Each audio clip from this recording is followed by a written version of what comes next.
Après le déplacement, l'heure est à l'inspection et l'évaluation à la centrale de Zaporizhia pour la mission de l'AEA. Le numéro 1 de l'agence onusienne, Raphaël Grossi, a indiqué que beaucoup de travail reste à faire avec le souhait d'instaurer une équipe permanente sur place. Nous terminons notre visite tant attendue de la centrale nucléaire de Zaporizhia. Je viens d'effectuer un premier tour des zones clés que nous voulions voir lors de cette première approche de l'ensemble de l'installation.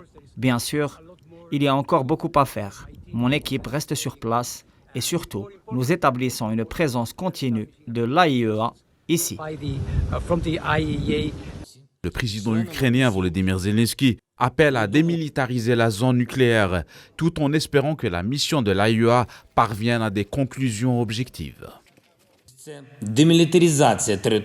La démilitarisation du territoire de la centrale est l'objectif des efforts ukrainiens et internationaux. Et il est regrettable que nous n'ayons pas encore entendu les messages appropriés de la part de l'AIEA, bien que nous en ayons parlé avec M. Grossi lors de notre dernière rencontre à Kiev.